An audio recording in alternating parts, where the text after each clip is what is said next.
Hello, everyone. It's me, Kirsten, and this is the It's Giving Mystical podcast, and this is your weekly podcast for the week of May 8th. Hello, humans. How are we doing out there in 2026, in May of 2026? This year, I mean, Firehorse, but just like you look back, I'm looking at something that happened in February, and I was like, was that this year already? Just time. What is time? And also this idea of the nostalgia for the quarantine. Is that kind of filtering into your feed and into your social media world? Obviously, the hantavirus is not COVID. May we all be protected from that kind of destruction and illness and sadness and death and loss that was anything like the COVID situation of 2019, 2020.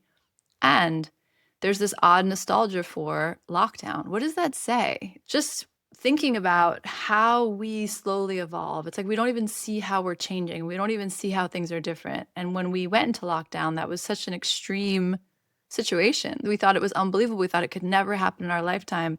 And now we've gone 5 years from that. And there's this sense of like, my son said, he goes, I loved lockdown. I loved quarantine. He was like, I don't love how sad it was for so many people. He goes, but for us, it was so nice. And I was like, it was really nice. It was very sweet here. It was a very sweet time, a very formative time for all three of my children, for me. And what I see in the nostalgia vein is people joking about the TikTok dances, but there's something bigger in there. This idea of when we had time, and we were forced to be with ourselves, forced to recognize what was okay in our own system, what we had been busying over. So what we had just been doing because it was what you were supposed to do, coming back to that sacred and profane, versus how do I actually want to live? Many people had an awareness of their home and their family and their space for the first time. That either was a lot of gratitude for that, or there were changes that needed to get made because of that. People took up the sourdough thing. We took up the dancing thing. We were in our bodies. There was nowhere to go except here with you.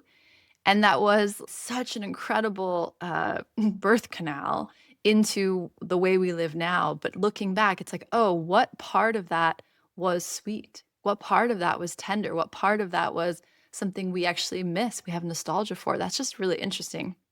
And I keep seeing it. I think it's fascinating whether there's anything that calls us back into our homes in the near future. It doesn't really matter as much as it matters. Oh, wait, there was something precious that happened, even in that painful thing, even in that thing that nobody would have asked for, nobody could have planned for.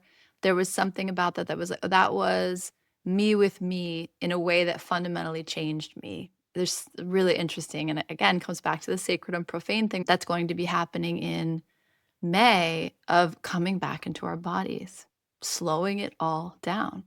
What feels good? What's happening in my life? What do I look around? This is my life. Am I understanding how precious that is? Am I actually alive and awake to what is? Am I facing what needs to be faced? Am I having the conversations that need to be had? Am I saying what's true? Am I living a life that aligns with who I want to be? Like, this is it. It's quick. It's precious. And what is it like for you? And there's something about this conversation with the body's pacing, this callback to the body's pacing. And I put this thing on Instagram. I thought it was so interesting how the next great divide will be those of us who want to live as creatures and those of us who want to live as machines. Sign me up for creature land. Put me in the woods. Would it be harder? Yes. Is that where I want to be if I have to choose? 100%. I don't think we really understand how precious it is to be on Earth. So much energy is spent creating false senses of safety there, or thinking about how we could flee it, or thinking about even the climate change conversation, right? Valid, real conversation. And how does it actually distance us from the preciousness of being here now? And the card I pulled for us this week is the Seven of Wands, which I don't think is far away. I think we maybe talked about this card recently, or it's been up on the podcast recently. We just had the 10 of Wands. Interesting to go into the 7 of Wands. There's some negotiation happening on the spiritual level, on the energetic level. Something's happening with our fire. Something's happening with our passion. Something's happening with where we find pleasure, where we find inspiration, where we feel alive. That's just here. And the 7 of Wands is, as I say, the sevens are always mysterious. 7 is the number of mystery. So when the 7 comes up, we just want to prepare for the week ahead, feeling a little bit undefined, maybe, but out of our hands, certainly. The mystery comes in. There's some mysterious unfolding mysterious process that wants to experience itself. I call the seven the black box number, right? The whole idea of a black box. You go in, just the experience of being in the black box changes you and something else comes out. That's what a 7 week does. Something gets shifted and you might not be able to verbalize it or put your finger on it or consciously narrate it or explain it. It's just this kind of something is taking its shape. Something is taking a new shape in my life, in my own system. And it connected to this idea of the part of us that's nostalgic for the quiet of the quarantine, the quiet of the lockdown. What does that mean? Uranus going into Gemini, right? We're going to face a lot of the shocking, frenetic parts of technology, of the virtual world, of communication. What part of us wants to slow all of that down? What might our bodies be processing or metabolizing in all of this? And the Seven of Wands is the card of I deserve my own space. Interesting. Sometimes I'm like, why are you talking about quarantine, Kirsten? Why are you talking about sourdough? But then by the time the message unfolds, well, this is why. There's something about I'm allowed to have space to experience myself.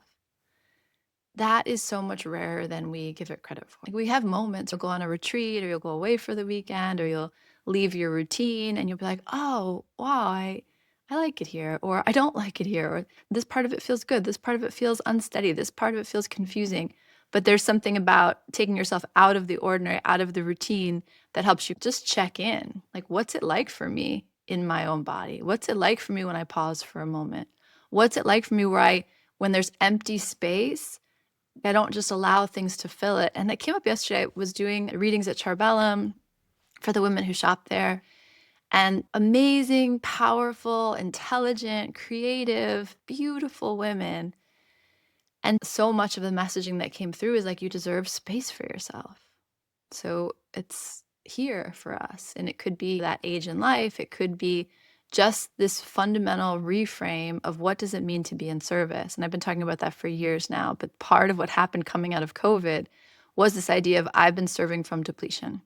And whether that's as a healer, as a mother, as a parent, as someone who works, as an artist, as a part of the community, how do we begin to serve from a place of overflow? And the only way to do that is to know who you are, know what it's like in your own body, and know that you are allowed to have space to be the way to know what it's like to be you.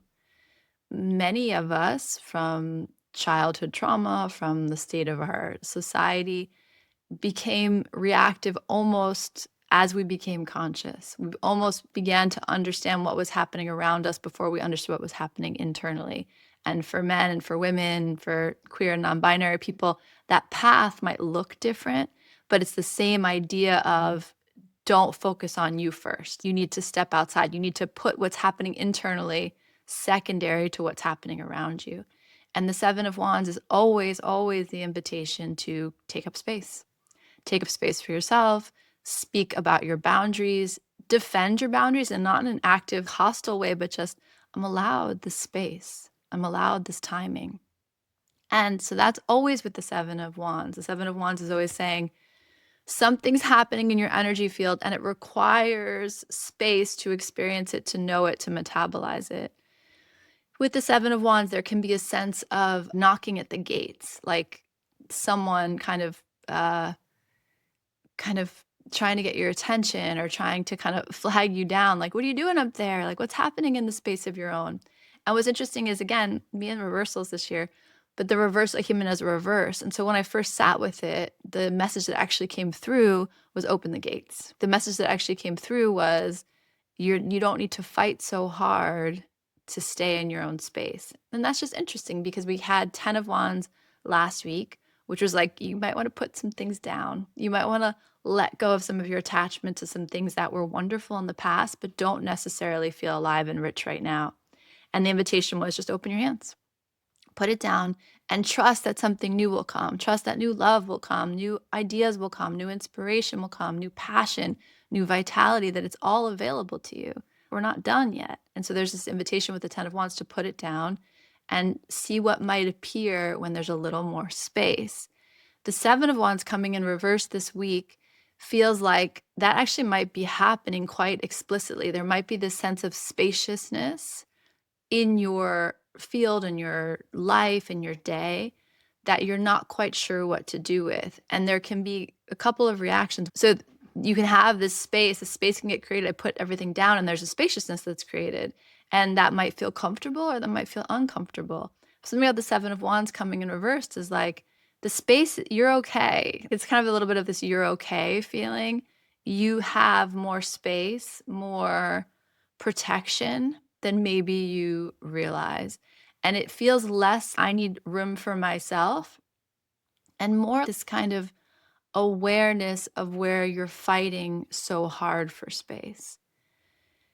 And is it like fighting paper dragons? Is that the saying? So it's like there's this sense of I've had to work really hard for this space, but then I put these 10 of wands down and there's just naturally space. And instead of trusting that, I'm a little uncomfortable. So I'm either not sure what people think of me having space, or I feel like I have to defend against the space. And the Seven of Wands coming in reverse is you're good. You have space. No one can take that away from you. You have a sense of your boundaries. You have a sense of what you need. You have a sense, again, this idea of location also came up a lot yesterday, and it's coming up in many other parts of my life, many other parts of my work. But locating yourself. There's something about the Seven of Wands. You are located. Don't disregard how hard you've worked to create a sense of stability and safety and peace for yourself. And when does that turn over into isolation? When does that turn over into defending yourself against connection? And I just want you to think about the fact that, again, like since 2020, right? You've changed. The world has changed. Your family has probably changed. Your community's probably changed. But there's something about this Seven of Wands that comes in where you still think there's a threat level that there's not actually, that doesn't actually exist. And so the invitation was less stand up for yourself, fight for your boundaries, speak up for yourself, and more like just pause for a moment, rest for a moment. And when it feels right, open the gates. When it feels right, invite someone into that space with you. That's the strongest sensation I have. It's kind of hypervigilance. You noticing that there's more contraction in that or more discomfort in that than there is. It kind of feels like it's one of the wands. One of the wands was I got to stand up for myself. I've fought hard for this life. I fought hard for this space, and you put that down, and you're like, oh look, I'm still okay. There's still space here.